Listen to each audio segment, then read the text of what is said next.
నాగపాముకి నిధికి ఉన్న రిలేషన్ ఏంటి? ఎందుకంటే ఎప్పుడు చూస్తూ ఉంటాం నాగపాము ఒక ప్రొటెక్షన్ లాగా నిధి దగ్గర ఉంది అని చూస్తూ ఉంటాం. సో అక్కడ నాగపాము ఉంది అంటే నిధి ఉన్నట్ట. నాగపాము ఉన్న చోట అన్ని చోట్ల నిధి ఉందా అంటే లేదు, అలా చెప్పలేము. కొన్ని నిధులకు సంరక్షణ కోసం మన పూర్వీకులు సర్పనిధి, సర్పబంధనం చేసేవాళ్ళు. ఇందాక మనం మాట్లాడుకున్నట్లే సర్పము అంటే పాము, అందుట్లో పాములో రకాలు చాలా ఉన్నాయి.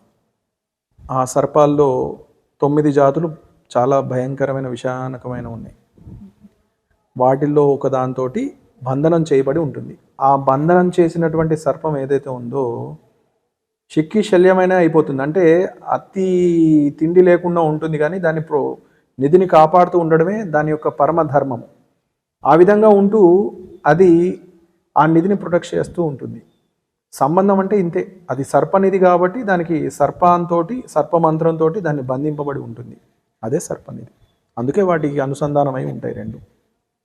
మరి నాగపాముని చంపడం వల్ల మన దగ్గర ఉన్న నిధి కానీ సో చేస్తూ ఉంటారు కదా గురుగారు, అంటే పాము కనిపించిందంటే చంపడాలు అలా చేస్తూ ఉంటారు. సో అలా చేయడం వల్ల దాని తాలూకా శాపాలు కూడా తగులుతాయా? ఒక ఋషి సంతతిగాని సర్పం అని చెప్పబడుతూ ఉంటుంది. అంటే సప్తర్షుల్లో ఒక ఋషి ఎవరైతే ఉన్నారో వారి యొక్క సంతతి, ఋషి సంతతియే ఇది. అంటే బ్రహ్మహత్య మహాపాప దోషం ఏదైతే ఉందో సర్పాన్ని చంపితే ఆ దోషం ఉంటుంది.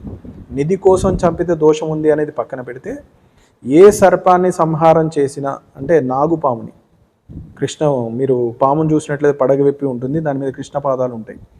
ఆ పాదాలున్న సర్పాన్ని సంహారం చేసినట్లయితే సర్పదోషం ఉంటుంది. దాన్నే మన జాతక భాగంలో రాహుకేతు దోషం అని చెప్తూ ఉంటారు. దీనివల్ల 7 తరాల వాళ్ళు ఇబ్బంది పడే అవకాశం ఉంది. కొట్టిన వాళ్ళ దగ్గర నుంచి 7 తరాల వాళ్ళు, అంటే కొట్టిన వాళ్ళకి ఆల్రెడీ వాళ్ళ జీవితం సగం అయిపోయింది కాబట్టి వాళ్ళకి పెద్దగా తెలియదు.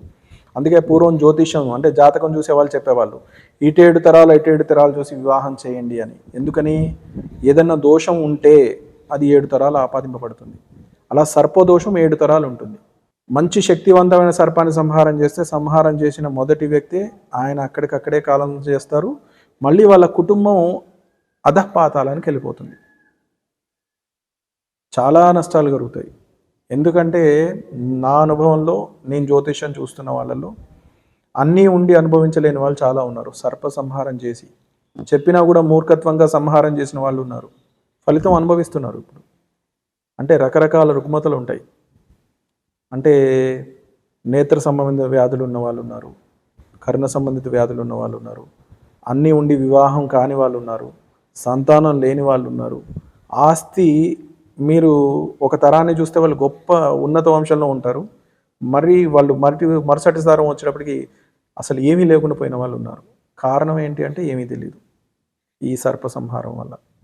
అందుకే ఈ సర్ప సంహారం కోసం కొన్ని క్షేత్రాలు ఉన్నాయి. కుక్కీ క్షేత్రంలో సర్ప సంస్కార పూజ అని చేస్తారు, దానివల్ల ఈ దోషం తొలగుతుంది. అలాగే త్రయంబకేశ్వర వెళ్ళినట్లయితే నారాయణ బలి పూజ అని ఒక పూజ ఉంటుంది, ఆ పూజ ద్వారా కూడా ఇది తొలగుతుంది. అలాగే మనం ఇప్పుడున్న దాంట్లో ఆంధ్రప్రదేశ్ కానీ తెలంగాణలో అయితే కాకాని అని ఆంధ్రప్రదేశ్లో ఉంది, అక్కడ చేస్తూ ఉంటారు. మోపీదేవి అని ఉంది, అక్కడ ఇప్పుడు కూడా పడుకుంటే సుబ్రహ్మణ్య స్వామి వారు బాలసుబ్రహ్మణ్య రూపంలో, అంటే బాలుడు రూపంలో కల్లోకి వస్తారని చెప్పబడింది. ఇప్పటికి కూడా అక్కడ ఉంది. అలా విశేషమైన క్షేత్రాలు ఉన్నాయి ఇప్పటికి కూడా. అంటే ఆ సర్పాలు, అంటే ఆ క్షేత్రంలో ఆరాధన చేయడం వల్ల ఆ సర్ప సంహార దోషం పోతుందని చెప్పబడింది. చాలా చాలా ధన్యవాదాలు గురుగారు, ఎందుకంటే చాలా ప్రశ్నలు ఉండేటివి, వాటికి అన్నిటికీ సమాధానం నాకైతే దొరికింది. మరి చాలామంది ఇంకా వెయిట్ చేస్తూ ఉన్నారు. వీళ్ళు మిమ్మల్ని సంప్రదించాలంటే ఎలా? సంప్రదించడము అనే మాట కంటే ముందుగా ఇప్పుడు మీరు చేసిన వీడియోలు కానీ ఇవన్నీ చూసి వాళ్ళని ఆత్మశోధన చేసుకుని, అంటే ప్రశ్న ఎప్పుడు కూడా, ప్రశ్న అనేది ఒక సమాధానం కోసం వెతుకుతూ ఉంటుంది, ఒక సమస్య అనేది ఒక పరిహారం కోసం వెతుకుతూ ఉంటుంది. మీరు నిజంగా సమస్యలో ఉన్నారా? నిజంగా మీరు ఇబ్బంది పడుతున్నారా?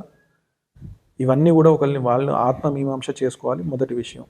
రెండో విషయం, చాలా అంటే ఇప్పుడు అనుభవపూర్వకంగా చాలామంది చాలా చెప్తూ ఉన్నారు. ఇప్పుడు ప్రముఖులందరూ కూడా ఇవాళ రేపు ఆ, అన్ని మాధ్యమాల్లో కూడా వస్తూనే ఉన్నాయి.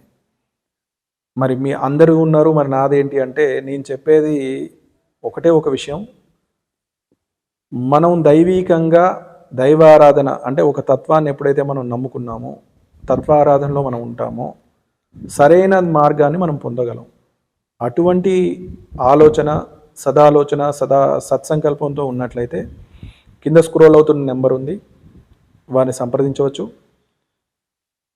రెండోది, ముందుగా మీకున్న సమయం ఏదైతే ఉందో ముందు మిమ్మల్ని మీరు అధ్యయనం చేసుకోవడానికి వాడుకోవాలనేది నా మొదటి, ప్రామాణికంగా నేను చెప్పేటువంటి మొదటి పరిహారం.